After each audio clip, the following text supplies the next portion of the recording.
Now we're now we're now we're doing good. All right, so you probably saw the title or whatever. Um, you know, so I'm just gonna get down to it. So you're here because you have, for some reason, pilonidal cysts are on your mind. Um, I hope that the background noise isn't too noticeable because I'm doing laundry also. But pretty much, all right, so tomorrow I have an appointment with my surgeon, and it's been officially 1 month since I had pilonidal cyst removal surgery. So, a quick background is that I've had it for a while, but it's just been something that one, I was just embarrassed that I had, and so I kind of like didn't really think about it because, just a warning, this is gonna get probably pretty graphic. So by having a pilonidal cyst, if you don't know, it's pretty much like there's a cyst near your tailbone, and usually why that happens is because there's like a hair pretty much on your butt or that area that becomes like ingrown, but in a way that it's like, because of, like, if you sweat behind there and all that gunk and stuff, it's sort of like you ever watch that video of like a person that has like that ring on their finger and like they never took it off, so flesh and skin starts like growing over that that ring, and then all of a sudden now it's like the flesh is like intertwined with the ring, so it's like that, but with a hair or something else. But usually it's a hair because hair is always going to be on your butt if you have hair on your butt, which I guess you know now that I have hair on my butt. Um, so yeah, so that went on, and so I had it for a couple years. I want to say like maybe like 10 years or so, but it came to a point where it would drain on its own, so it would be like this giant thing, and then you know it gets so big that it just bursts and it would just leak out drainage fluid, like clear fluid, and it'll be on and off. For the past couple years, it was actually like it kind of like the cyst was still there, but it was generally like not that filled with fluid, so I didn't really pay any mind to it. Most of the time that I noticed I had it was if I would like scratch, behind there by accident. I would scratch there, and it would hurt. Like it would really freaking hurt. Or if I like laid on my back in like a hard surface. And so recently it came to a point where like now it's, the cyst has grown bigger and a lot more sensitive, and it's painful. I want to say like the size of it, the one that I have specifically, is like the size of a chickpea, I want to say. And if you've seen like YouTube videos and stuff, I've seen like huge ones. So it's like I think mine specifically isn't as bad as the other ones, but yeah. So I decided finally, you know what, you know, screw it. Like I'm tired of having this behind my ass, and I'm getting the surgery. So for context, the surgery that I got was the one with the open wound. So pretty much after the surgery is done, I have an open wound from where the surgery was. It's been 1 month, and what to expect. So for me, the surgery was, I want to say, like around 7 a.m. And it was, yeah, like I went under general anesthesia. Like I went to sleep. I know some people, they stay awake, but for me, they put me to sleep. Yeah, like I had the surgery around like 8 a.m. They put the mask on me. Pretty much they lay you on your stomach, and then it's kind of like you spread your arms like that, and then you kind of like turn your head with the mask on, and then it's like you close your eyes, like you're blinking, and then all of a sudden, one of those blinks, you open your eyes and you just wake up on a bed, and the surgery is done. And yeah, and then that was it. And luckily for me, my mom was able to pick me up that day, and yeah, I went home. I For the first day at least, I really wasn't in any pain. Luckily for me, like the surgeon, I already had like gauzes and stuff on the area. So pretty much it was just to leave it alone for the day. Don't do anything that day. Um, and if you can, maybe take like the next day or two off. Um, and in general, I wasn't really in any pain. I and I think that was more because of the anesthesia. For medication, what they prescribed for me, and I got it at the pharmacy in the hospital before I left. For me specifically, it was ibuprofen 600 milligrams and uh, acetaminophen or Tylenol. I'm not sure if I pronounced, but yeah, Tylenol 500 milligrams. And if you don't know, ibuprofen is just Advil. Um, for the ibuprofen, they told me to always take it with, like, eat first before I take the ibuprofen, because what the ibuprofen does is that it tells your body to stop making like this certain, I guess, acid or something that it reduces the inflammation pretty much.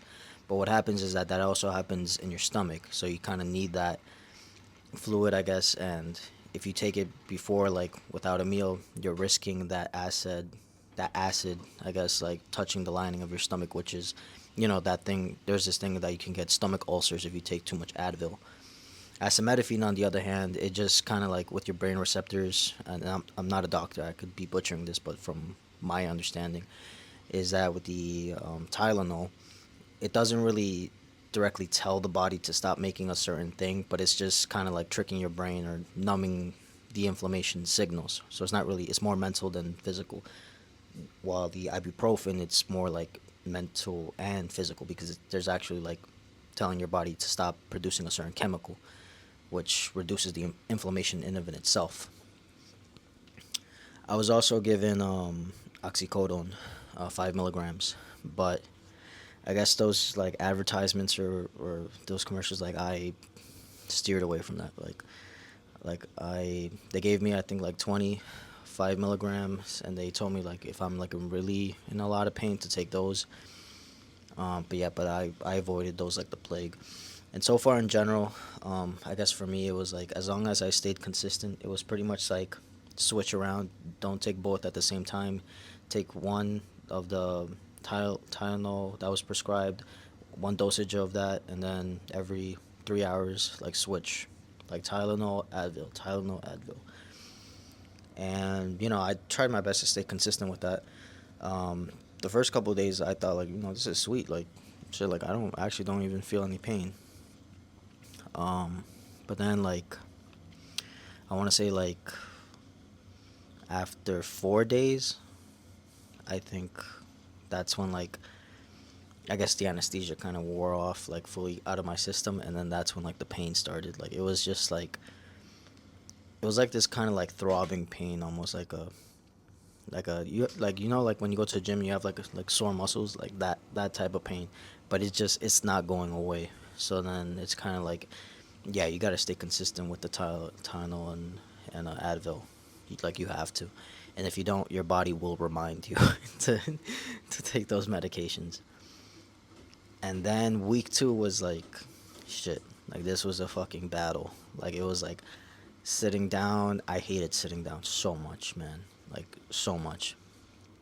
Week three, for the beginning, it was like, you know, kind of like descending, and week four and I guess five now, it's it's come to a point where like there's been, I think, like today for example, like I haven't taken either or, like I forgot, which I'm probably should take just in case, because there's a bit of like every once in a while. But yeah, now the actual surgical, the site drainage, I had to buy like a whole bunch of gauzes at CVS. I bought like the big packs, and I think you could get a prescription. But I didn't. I guess like I didn't ask around, and at this point, no, no, maybe I'll ask about it. But yeah, you need gauzes because it's gonna drain like a lot. The site in of in itself, I like like they told me not to touch it. not to touch it. When I shower, just make sure like soapy water touches the area, but don't scrub. So like give yourself extra time in the shower. Um, yeah, because I feel like I've been taking like, damn. Now it sounds like I take good showers. All right. Um, but because of this, it's like my showers are longer than they already are, and I do take good showers, so I'm not stinky or whatever. But yeah, you're gonna probably have to give yourself extra time when you're showering too. So if you have like a job where you have to wake up early, and you're like on a rush, you might have to start waking up a bit more earlier, or looking at your schedule, and giving yourself more time for that shower. And also when you go back home too to shower, if you're not like the type of person to like shower before bed, you will be now. Like you have to shower. Like you have to make sure that that site is clean as can be, because you don't want that site to get infected, because then you're gonna have to probably do the surgery again. So do everything that you can right now to make sure like you do the surgery once and get it one and done. It's not guaranteed, because there are stories that it happens again, but you know don't do your best to not set yourself up for failure. And if it does happen, then so be it. It could happen to me, but you just gotta stay positive. The site in of itself, I avoided touching it, but every once in a while, when I did by accident or something, it felt like a crater, like a wet crater on my ass, and it just like it made me squirm. Like I avoided touching it as much as I could, because of like fear of infection. And also like it was just like all wet and constantly like slippery because of like leakage and stuff. But now, right now, with like me going to surgery right now, it kind of feels like it's like someone has been putting gravel on like my butt. Like it's not a crater anymore. Like I actually, it feels like it's been filling up with flesh or whatever. It's still wet and stuff, and I'm still putting gauzes, and every once in a while, like when I have to go use the bathroom, like you know, wiping off the fluid and stuff. Um, and yeah, there's probably gonna be stains on your underwear, so prepare to buy new underwear. Um, yeah, and yeah, I mean that was pretty much my experience so far after 1 month. Uh, you know, the surgery in of it itself wasn't bad. They put me to sleep. The pain was definitely there. Week like the later half. I had the surgery actually on a Monday, so like maybe like the first 3 days, the anesthesia like gave me like this false confidence of, oh, this is light. But then once that's out of your system, Tylenol and acetaminophen or whatever they prescribe to you, stick to that. Like, and if you don't, your body is gonna remind you why they prescribed you that in the first place. There's gonna be a wet crater on your butt that's gonna constantly be leaking fluid and blood. Later on, it's gonna be a mostly just more fluid than blood once the surgical area starts filling up with like flesh or whatever. And yeah, I mean, they might prescribe. I've heard of people that they weren't prescribed oxycodone. I was, but I avoided it because I'm scared of those pills. Um, but with the Tylenol and the Motrin, with me, as long as I like stuck to it and stayed consistent, like it worked fine. And I'm wondering if there's anything else, because I didn't really write anything down. Um, but yeah, I haven't gone to the gym. I've like I know like I'm like super muscular and all that, but um I haven't been able to start my winter arc because of that. I know some it's recommend like technically I feel like I can, like I'm not in that much pain, but with like the sight and all that, I feel like I'm not gonna go at least maybe for like another month.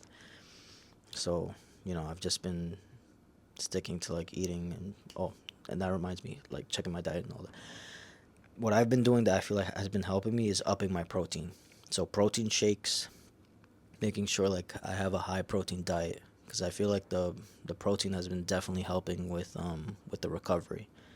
Like I do feel like I've been recovering a lot faster, and I definitely like I've been making like just like protein smoothies, like just protein powder, frozen berries, put that in the blender with water, and then chugging that shit for like for breakfast. And yeah, and that's really been helping me with like I feel like with the recovery for me personally. And yeah, like I don't want to make this video too long, but yeah, I'm gonna see my surgeon tomorrow and see what happens. Hopefully, it's all good news. Yeah, and if you're gonna go through it, and if you have any other questions, I might not have the answers. I might, but feel free to drop in the comments. And yeah, and well, thanks for watching, and I'll see you on the next one.